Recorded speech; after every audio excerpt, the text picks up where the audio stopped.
hanyuma abari mu Burundi nta terambere n'imwe rishoboka tutabanje kwiga kunonosora ibijyanye n'amasiyansi. Mesdames et messieurs, la science, bonjour, bonsoir, c'est votre position géographique ou c'est l'horaire où tu regardes cette vidéo. Et aujourd'hui, on va entamer la deuxième partie concernant domaine de définition d'une fonction numérique. Bien, si c'est la première fois que vous tombez sur mes vidéos, n'oubliez pas de liker, de commenter, aussi de vous abonner pour ne pas rater aux prochaines vidéos. Et pour continuer, je vais tout simplement vous rappeler que la première partie de domaine de définition, c'était la première partie pour domaine de définition, c'était pour les trois premiers types de fonctions numériques. Il s'agit de la fonction polynôme, fonction rationnelle et fonction irrationnelle. Et puis, nous avons vu que pour une fonction polynomiale ou une fonction polynôme, le domaine de définition est égal à R. Tandis que pour une fonction rationnelle, il faut tout simplement vous rappeler une phrase qui dit que on ne divise jamais par 0. C'est tout simplement ça qui va nous aider à trouver le domaine de définition d'une fonction rationnelle. Maintenant, lorsqu'on a une fonction irrationnelle, il faut tout simplement comprendre que racine énième d'un nombre négatif n'existe pas. Lorsque le n, c'est un nombre pair. Mais si le n est impair, donc la racine énième d'un nombre négatif sera possible ou sera exister. Bien, au niveau d'ici, on va entamer le quatrième fonction numérique. Il s'agit de la fonction trigonométrique. Au niveau d'ici, on peut tout simplement écrire les fonctions trigonométriques. Fonction trigonométrique.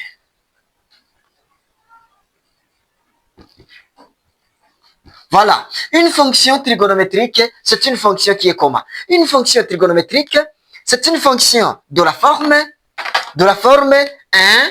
f de x égale à cosinus de p de x plus b, où f de x est égal à sinus de p de x plus b, ou tout simplement encore f de x qui est égal à tangente de p de x plus b. Et tout cela, tout ce que vous voyez, ce sont des fonctions trigonométriques. Maintenant, une fonction trigonométrique, c'est une fonction de ce genre. Par exemple, au niveau d'ici, je vais vous donner un exemple d'une fonction trigonométrique. Mais lorsque on a ça, il faut bien comprendre les termes qui font ces fonctions. Premièrement, on a le p de x. Le p de x, c'est quoi? Le p de x, c'est une fonction quelconque, sauf une fonction constante. Donc, le p de x, c'est une fonction quelconque, mais qui n'est pas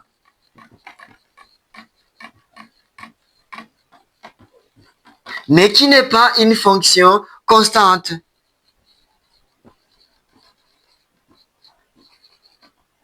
C'est ça ce qui est très important. Donc, le p de x doit être une fonction quelconque, mais qui n'est pas une fonction constante. Et deuxièmement, le a et le b sont des réels. Le a et b, ce sont des réels. Maintenant, arrêtez d'un exemple. Au niveau d'ici, on a le f de x qui est égal à combien? Qui est égal, par exemple, à cosinus de x. Bien, lorsque on a le f de x qui est une fonction qui est égale à cosinus de x, cela veut dire quoi?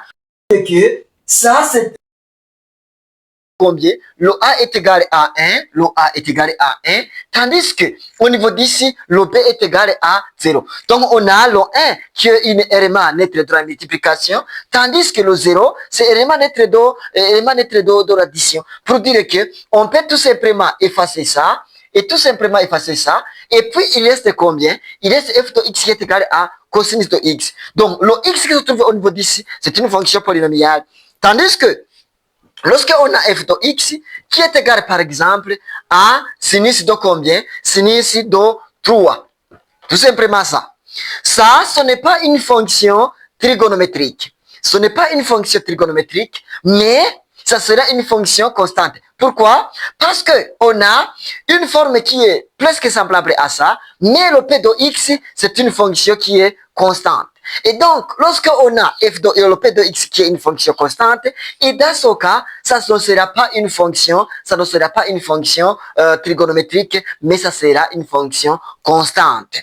Pour dire que au niveau d'ici, on a une fonction les formes générales ou tout simplement les formes des fonctions trigonométriques. On a tout simplement ça, ou soit ça, ou soit ça.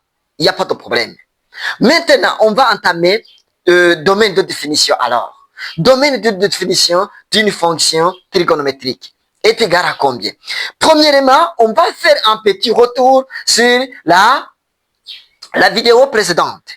Nous avons vu que domaine de définition, c'est quoi?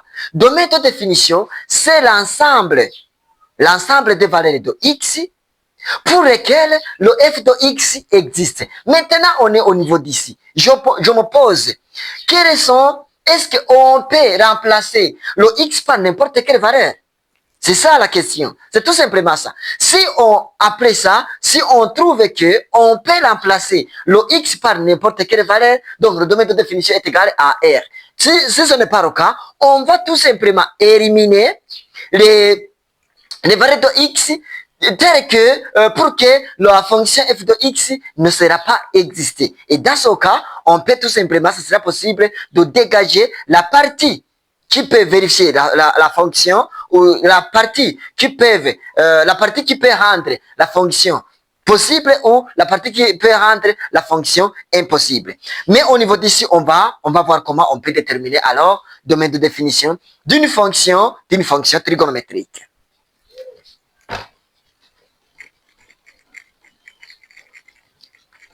Maintenant, on a le f de x qui est égal à cosinus de x. Alors, si on a une fonction, ici on a une fonction trigonométrique. Et au niveau d'ici, comme on a une fonction trigonométrique, au niveau d'ici on a le p de x qui est égal à combien? Qui est égal à x, tandis que au niveau d'ici le a est égal à 1, tandis que le b est égal à combien? Le b est égal à 0. Maintenant, on va tout simplement dégager alors domaine de définition. On va se poser une petite question. Est-ce que on peut remplacer le x par n'importe quelle valeur? La réponse est oui. Parce que le cosinus de 1, c'est possible, le cosinus de 0 est possible, le cosinus de 1000 est possible, le cosinus de moins 1000 est possible. Donc, ça sera tout simplement, on peut remplacer le x par n'importe quelle valeur. Et au niveau d'ici, on peut tout simplement dire que domaine de définition alors, domaine de définition est égal à ensemble R. Ou tout simplement est égal à moins infini exclu jusqu'à plus infini exclu. Et les deux écritures sont acceptables. Ça va dépendre de l'ouvrage où tu trouves l'écriture. Eh bien, une autre fonction, au niveau d'ici, on a f de x qui est égal à combien? Qui est égal à sinus de 3x. Eh bien, au niveau d'ici aussi, on va se poser la question. Est-ce qu'on peut remplacer le x par n'importe quelle valeur? La réponse est tout simplement oui. Et dans ce cas, comme on peut remplacer le x par n'importe quelle valeur de l'ensemble R, et dans ce cas, on peut tout simplement dire que le domaine de définition est égal à R. Notez bien, au niveau d'ici, on peut tout simplement dire que lorsque on a sur la première fonction et la première forme et la deuxième forme, donc f de x qui est égal à a cosinus de p de x plus b et f de x qui est égal à a sinus de p de x plus b, et que le p de x est une fonction polynomiale, et dans ce cas, on peut tout simplement dire que le domaine de définition est égal à R. Mais lorsque on a le P de x qui est une fonction, le P de x qui est une fonction rationnelle ou irrationnelle, et dans ce cas, il y a un petit changement. Parce que on peut tout simplement dire que la méthodologie que nous avons appliquée pour trouver le domaine de définition d'une fonction rationnelle ou une fonction irrationnelle, donc sera aussi applicable. Et dans ce cas, on va voir ça à l'aide d'un exemple concret. Bien, au niveau d'ici, on a la fonction f de x qui est égale à sinus 3x sur x moins c. Et au niveau d'ici, on a une fonction trigonométrique. Pourquoi? Parce que au niveau d'ici, on a la deuxième forme. Au niveau d'ici, on a sinus, donc le a est égal à 1, tandis que le b est égal à 0, parce qu'au niveau d'ici, l'élément net de l'addition, et dans ce cas, comme le 0 est un élément net de l'addition, on peut l'écrire ou pas. Et aussi, le 1 est un élément net de la multiplication, comme le 1 est un élément net de la multiplication, on peut l'écrire ou pas. Donc, au niveau d'ici, on a une fonction trigonométrique avec le P de x qui est une fonction rationnelle. Et je viens de vous dire quoi? Je viens de vous dire que lorsque on a le P de x qui est une fonction rationnelle, et dans ce cas, la méthodologie tout simplement que nous avons utilisée pour trouver le domaine de définition d'une fonction rationnelle sera aussi applicable lorsqu'on a une fonction trigonométrique de ce genre. Alors, nous avons dit quoi pour une fonction trigonométrique, pour une fonction rationnelle? Nous avons dit que une petite chose qui va nous aider à trouver le domaine de définition d'une fonction rationnelle et qu'on dit on ne divise jamais par 0. Et donc, au niveau d'ici, on a le x moins z. Le x moins z. Si le x moins z est égal à 0, et dans ce cas, ça sera impossible de trouver cette fonction possible parce que on a une forme qui n'est pas bien déterminée. Et dans ce cas, on peut tout simplement dire que le f de x existe si et seulement si le x moins z est égal et différent de 0. Donc, on peut tout simplement dire que la condition d'existence, le x moins z doit être différent de 0. C'est tout simplement ça. Et au niveau d'ici, on trouve combien? Au niveau d'ici, on a le x qui est différent de combien? Le x qui est différent de 1. Et dans ce cas, on va alors écrire de la même manière le domaine de définition, comme nous l'avons fait pour la fonction rationnelle. Et au niveau d'ici, alors, on a domaine de définition qui est égal à ensemble R moins singleton 1.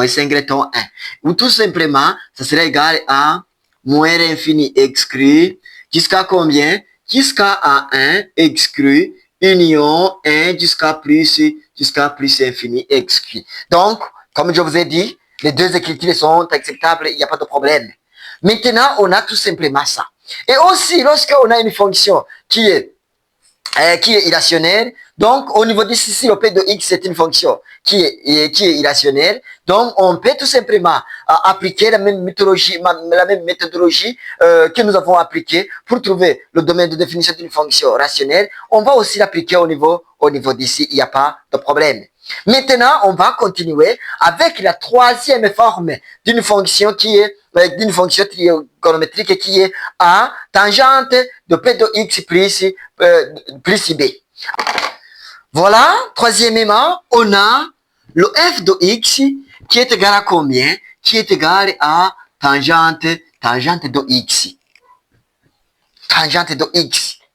Et ça, c'est une fonction trigonométrique. Parce qu'au niveau d'ici, le P de x n'est pas une constante. Et dans ce cas, comme le P de x n'est pas une fonction qui est constante, et dans ce cas, on peut tout simplement dire que le f de notre fonction, c'est une fonction trigonométrique.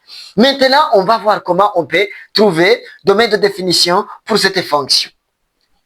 Et au niveau d'ici, nous savons que de x est égal à combien? Le tangente de x est égal à sinus de x sur cosinus de x. Et dans ce cas, on va tout simplement s'opposer. Est-ce que notre fonction, pour notre fonction, est-ce qu'on peut remplacer la valeur de x, on peut remplacer le x par n'importe quelle valeur? La réponse est non. Pourquoi? Parce que si le cosinus de x est un nombre qui est égal à 0, et dans ce cas, on dit qu'on ne divise jamais par 0. Donc, et dans ce cas, on va tout simplement dégager une condition d'existence. Donc, notre fonction f de x sera exister lorsque le cosinus de x est différent de 0. On va voir dans quel cas où le cosinus de x est égal à 0. Lorsque nous serons sur le cercle trigonométrique, on a, par exemple, le cercle trigonométrique qui est comme ça.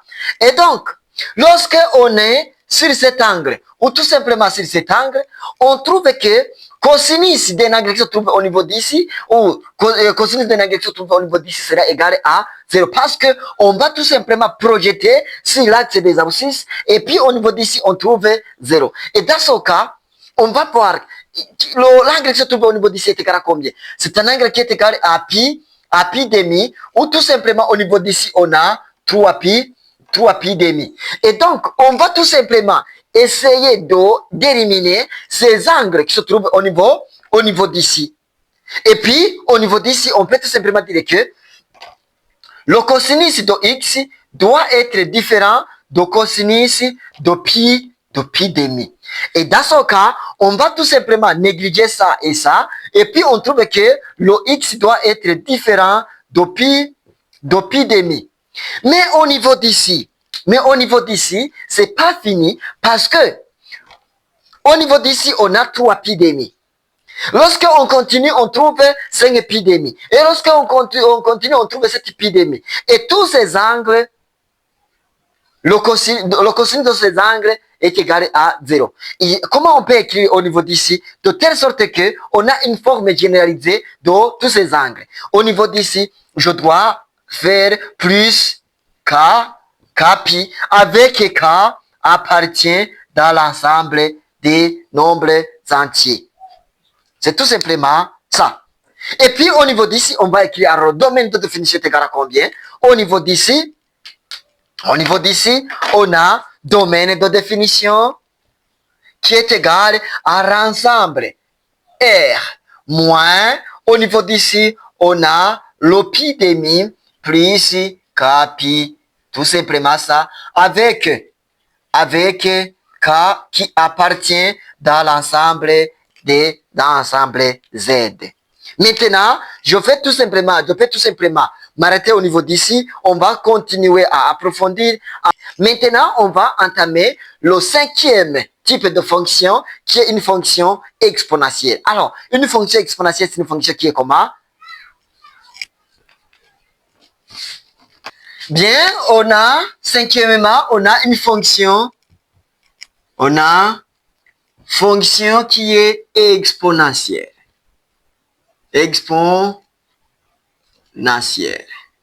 Alors, maintenant, on a une fonction exponentielle. C'est une fonction qui est comment?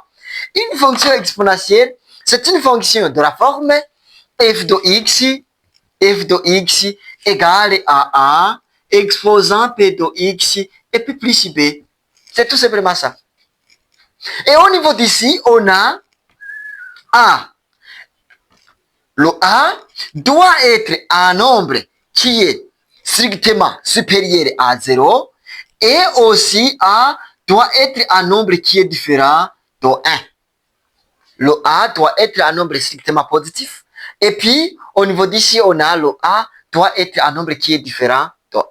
Les deux conditions sont primordiales. Et deuxièmement, on a le b c'est un réel. Le b est un réel. Tandis que le p de x est une fonction quelconque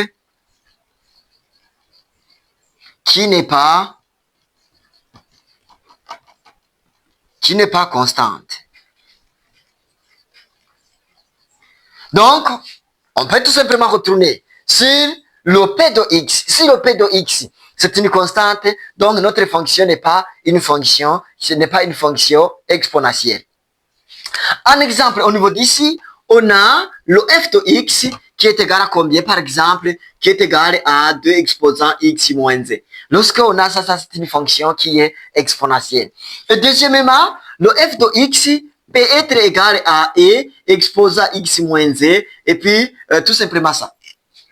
Et donc, lorsqu'on a cette forme, donc, et cette forme, et tout cela, ce sont des fonctions trigonométriques. Au niveau d'ici, le x est autour de...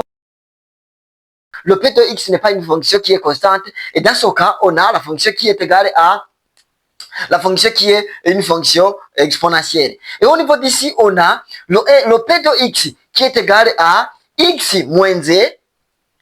Le x moins z, c'est la fonction polynomiale. Et donc, le p de x n'est pas une fonction constante, et dans ce cas, on peut tout simplement dire que cette fonction est une fonction exponentielle. Donc, au niveau d'ici, on a le e.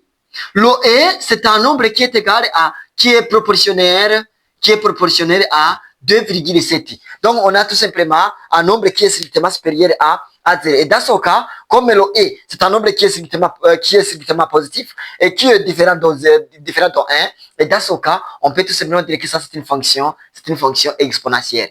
Maintenant, on va voir comment on peut déterminer le domaine de définition d'une fonction exponentielle. Alors, ici, on va utiliser la première fonction, le f de x qui est égal à 2 exposant x moins z. Et au niveau d'ici, on va toujours s'opposer. Est-ce qu'on peut remplacer le x par n'importe quelle valeur? La réponse est oui. Et donc, on peut tout simplement dire que le domaine de définition, au niveau d'ici, on a domaine de définition qui est égal à l'ensemble R. Et puis, de même au niveau d'ici, on a le f de x qui est égal à x qui est égal à exponentielle de x moins z. Comme on a x exponentielle de x moins z, est-ce que, toujours on va s'opposer, est-ce qu'on peut remplacer le x par n'importe quelle valeur? La réponse est oui. Et donc, on peut tout simplement dire que domaine de définition est égal à l'ensemble R. Mais, lorsque le p de x, c'est une fonction rationnelle, c'est une fonction irrationnelle, c'est une fonction trigonométrique, c'est une fonction, n'importe quelle fonction. Et au niveau d'ici, on va changer quelque chose. Et puis, on va voir un exemple. Donc, au niveau d'ici, on a le f de x qui est égal à exponentielle de radical de x. Voilà. On a f de x qui est égal à exponentielle de radical de x. Et donc, par exposant, on a le p de x qui est une fonction irrationnelle. Et donc, au niveau d'ici, alors, on va appliquer les méthodes ou la méthodologie ou les stratégies que nous avons utilisées pour trouver le domaine de définition d'une fonction irrationnelle. Et donc, au niveau d'ici, on va avoir une condition d'existence. Parce que on ne peut pas remplacer le x par n'importe quelle valeur, parce qu'au niveau d'ici, on a radical de x. Comme on a radical de x, donc on dit que la radical d'un nombre négatif n'existe pas. Et donc, au niveau d'ici, on va supposer que x doit être égal à 0. Parce que au niveau d'ici, on a radical de x.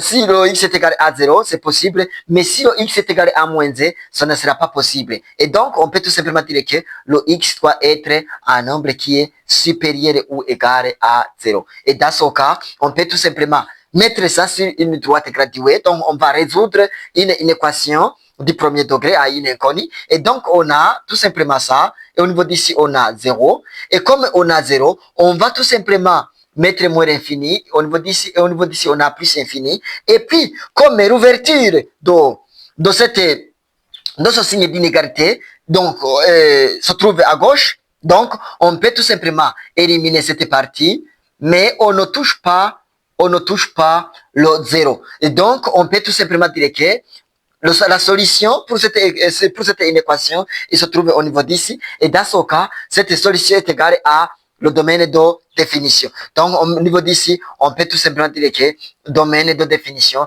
est égal à 0 inclus parce que le 0 appartient dans la solution. Donc, jusqu'à plus infini exclu. Et donc, c'est ça le domaine de définition. Ou tout simplement, c'est l'ouvrage, on peut tout simplement dire que ça serait égal à l'ensemble R positif. Et ces deux écritures sont acceptables. Donc, on a l'ensemble R positif ou tout simplement 0 exclu jusqu'à plus infini. Et aussi, lorsque on a une fonction exponentielle, je pense que c'est au niveau d'ici, on peut tout simplement comprendre comment on peut déterminer le domaine de définition d'une fonction exponentielle. Si vous avez des questions, rendez-vous dans les commentaires. Donc, on va tout simplement améliorer ensemble pour qu'on puisse être incontournable dans le domaine de définition. Vraiment, en fait, on a les fonctions logarithmiques.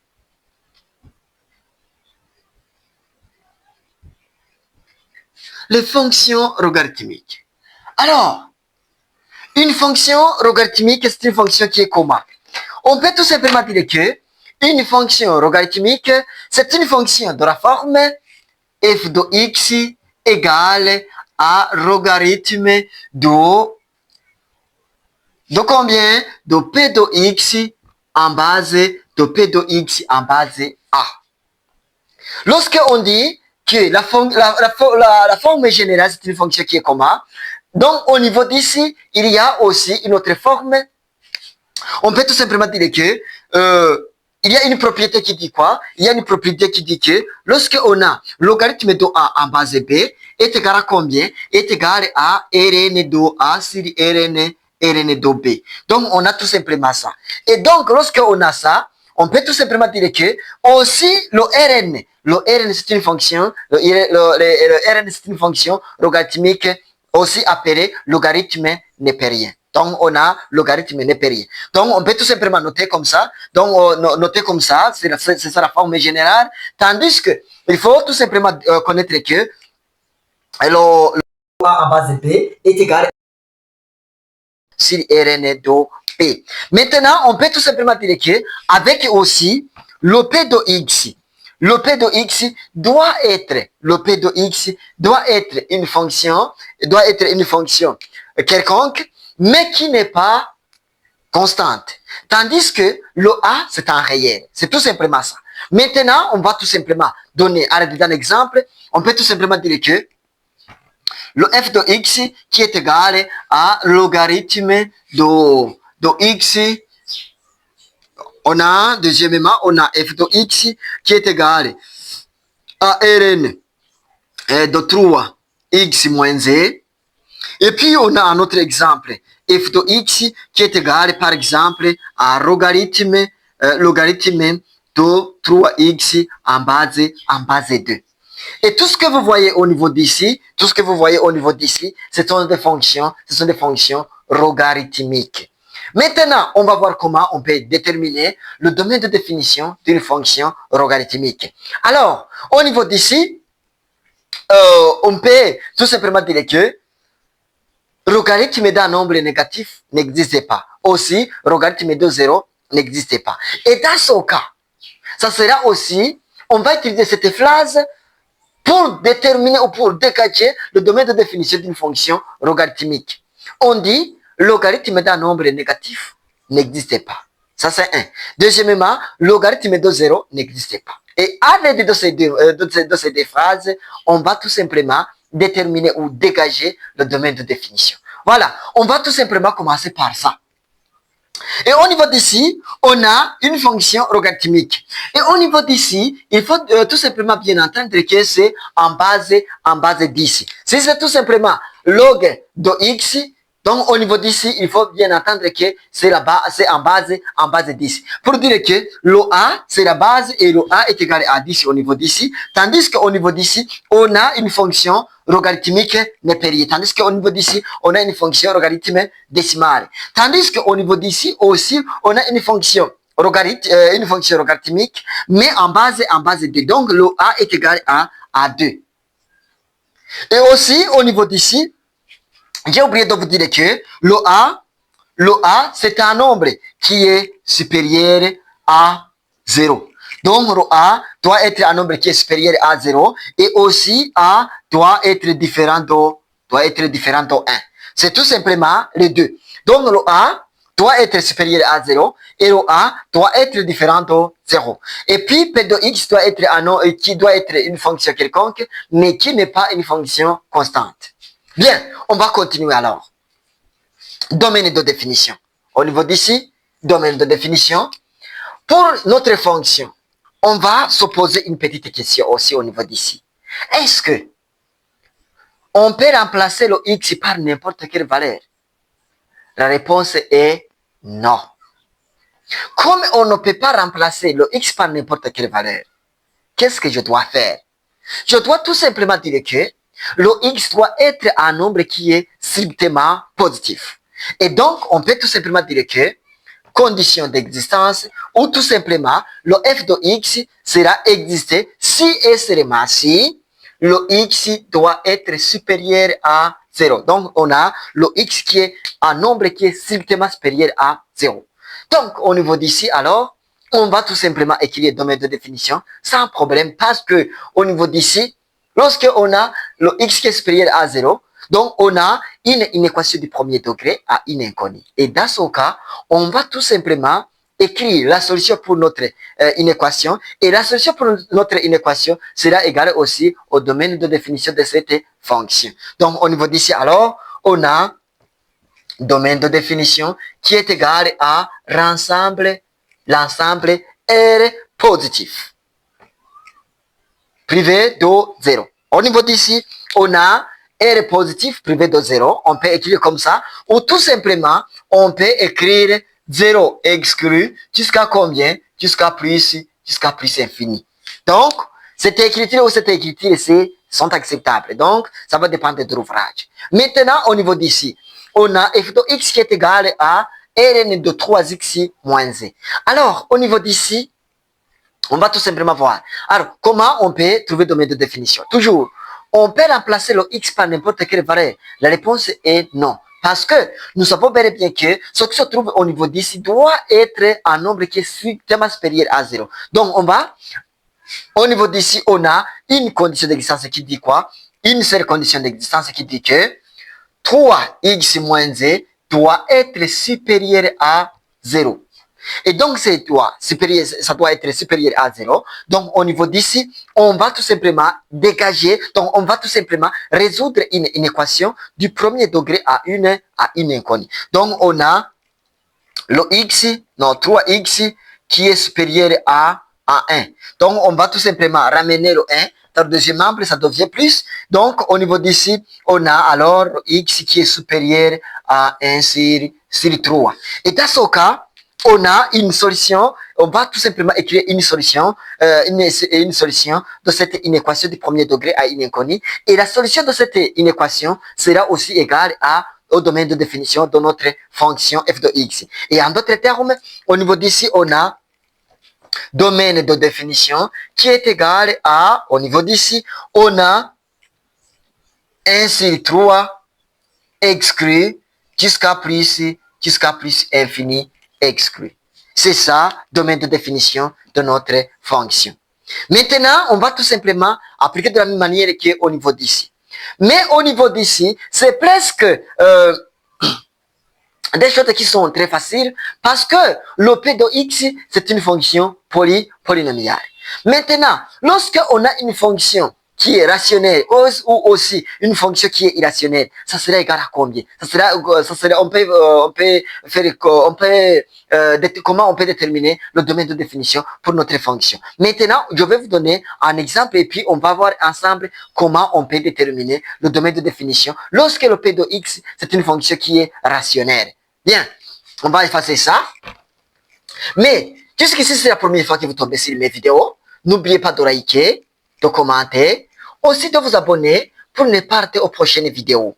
Maintenant, on va tout simplement continuer la deuxième partie jusqu'à ce que nous serons incontournables dans le calcul de domaine définition. Maintenant, on va tout simplement continuer. Lorsque on a le f p de x, une fonction qui est par exemple irrationnelle. Donc, on a le p de x qui est égal à logarithme de x sur x moins z, comme ça. Et donc, au niveau d'ici, on a, je peux ajouter aussi, oui, je peux laisser ça. Donc, au niveau d'ici, on a une fonction. Au niveau d'ici, on a le p de x qui est une fonction rationnelle. Comment on peut le faire? Au niveau d'ici, on va se poser. Est-ce qu'on peut remplacer le x par n'importe quelle valeur? La réponse est non. La réponse est non. Alors, on va tout simplement dégager la partie où les valeurs de x qui rend cette fonction impossible. Donc, au niveau d'ici, le f de x existe seulement si le x sur le x moins z, sur le x moins z, supérieur à 0. Mais au niveau d'ici, on a x moins z au niveau du dénominateur. Comme on a x moins z au niveau du dénominateur, on peut tout simplement dire que le x moins z doit être différent de 0. Bien, au niveau d'ici, on a ça. Donc, c'est ça une condition qui va nous aider à déterminer le domaine de définition lorsque on a le p de x qui est une fonction qui est rationnelle. Maintenant, on va tout simplement entamer la deuxième partie parce que lorsque on a ça, je dois tout simplement étape. La première étape, c'est de dégager une condition d'existence. La deuxième étape, c'est de calculer des zéros. Et puis, troisième étape, ça sera le calcul de quoi? Calcul on va faire étude des signes. Et après, on va tout simplement dégager les parties ou les valeurs de x qui rend cette fonction impossible. Donc, au niveau d'ici, on a calculé des racines. Calculer des racines ou des zéros. Calculer des racines ou des zéros. C'est tout simplement, au niveau d'ici, on va tout simplement écrire que le x est égal à 0 et puis le x moins z est différent de 0. Donc, on va égaliser le numérateur par 0 et puis on va dégager, on va tout simplement écrire le dénominateur avec dénominateur différent de 0. Bien, au niveau d'ici, alors, on a le x qui est égal à 0 et puis le x qui est différent de 1. Maintenant, troisième étape, on va faire quoi? On va faire étude des signes. Au niveau d'ici, on a étude des signes. Bien, au niveau d'ici, à l'étude des signes, on a tout simplement un tableau qui est comme ça. Au niveau d'ici, on a le x. Au niveau d'ici, on a moins l'infini. Et puis, au niveau d'ici, on a 0. Et puis, au niveau d'ici, on a 1. Et puis, au niveau d'ici, on a plus infini. Bien. Au niveau d'ici, on a x. Tandis qu'au niveau d'ici, on a x moins z. Et puis, au niveau d'ici, on a x sur x moins z. Bien. On a tout simplement ça. Et donc, au niveau d'ici, on a le x. Donc, quand est-ce que le x est égal à 0? Le x est égal à 0 parce qu'on est sur le 0. Donc, au niveau d'ici, je dois mettre combien? Je dois mettre 0 au niveau d'ici. Et puis, au niveau d'ici, on a x moins 2. Quand est-ce que x moins 2 est égal à 0? Le x moins 2 est égal à 0 lorsque x est égal à 1. Donc, au niveau d'ici, je dois mettre 0 au niveau d'ici. Bien, au niveau d'ici, à gauche de cette racine, je dois mettre le signe contraire du signe de A. Et tandis que à droite, on va mettre le signe de A. Au niveau d'ici, c'est la même chose. À droite, à droite de 1, on va ajouter le signe de contraire du signe de A. Tandis que à gauche, donc à droite, on va tout simplement ajouter le signe de A. Donc, au niveau d'ici, ça devient simple. Alors, au niveau d'ici, on a le signe contraire de plus, ça devient moins. Tandis qu'au niveau d'ici, on a plus. Et puis, au niveau d'ici, on a moins. Et puis, au niveau d'ici, on a plus. Donc, au niveau d'ici, comme on a le 1 qui est au dénominateur, donc au niveau d'ici, je dois mettre le 2 barres. Tandis qu'au niveau d'ici, je dois mettre 0. Et puis, au niveau d'ici, on va faire la multiplication de quoi? On va faire la multiplication des signes. Le signe moins multiplié par le signe moins, ça devient plus. Donc, au niveau d'ici, on a plus. Et puis, le signe plus multiplié par le signe moins, ça devient moins. Et puis, au niveau d'ici, on a signe plus multiplié par signe plus, ça devient plus. Et donc, comme au niveau d'ici, alors, nous sommes ici à la fin de la dernière étape qui est dégagée, qui est l'étape pour dégager ou déterminer le domaine de définition. Et puis au niveau d'ici, on a le signe supérieur. Comme on a le signe qui est supérieur, donc on va tout simplement travailler dans l'ensemble ou dans les parties qui portent le signe positif. Et en d'autres termes, au niveau d'ici, on a domaine de définition. Domaine de définition qui est égal à combien? Qui est égal. Donc, cette partie est éliminée parce que on a le signe négatif. Pour dire que cette partie n'appartient pas au domaine de définition. Et en d'autres termes, on peut tout simplement écrire que le domaine de définition est égal à moins l'infini jusqu'à 0, exclu, et puis union, au niveau d'ici, on a un exclu jusqu'à plus infini. Ou tout simplement, ça serait égal à l'ensemble R, et puis moins, au niveau d'ici, on a 0, jusqu'à combien? Jusqu'à 1. Comme au niveau d'ici, on a le signe supérieur, donc au niveau d'ici, on a 0 inclus jusqu'à 1 inclus. Donc, les deux écritures sont acceptables. Donc, on a l'ensemble R moins l'intervalle de 0 inclus jusqu'à 1 inclus. Ou tout simplement, le domaine de définition est égal à moins l'infini jusqu'à 0, exclu, union, 1 jusqu'à plus infini. Je répète, si c'est la première fois que vous tombez sur mes vidéos, n'oubliez pas de liker, de commenter, aussi de vous abonner pour ne pas être aux prochaines vidéos. Hanyuma bari mu Burundi, nta terambere n'imwe rishoboka tutabanje kwiga kunonosora ibijyanye n'amasiyansi. La science, les sciences, c'est la base de la technologie, c'est la base de tout ce qui se développe. Amerika yateye imbere kubera bateye imbere muri siyanse. I Burayi bateye imbere kubera bateye imbere muri siyanse. Ubushinwa cyangwa Uburusiya biteye imbere kubera siyanse. Ibihugu byose bishobora gutera imbere kubera siyanse. Ukaba udashobora kuyicara ngo dushobore kwigira hamwe ibijyanye n'amasiyanse, iterambere tuzoguma turyumva rirengana. Et aussi, partagez au maximum pour ne pas rater aux prochaines vidéos. Merci.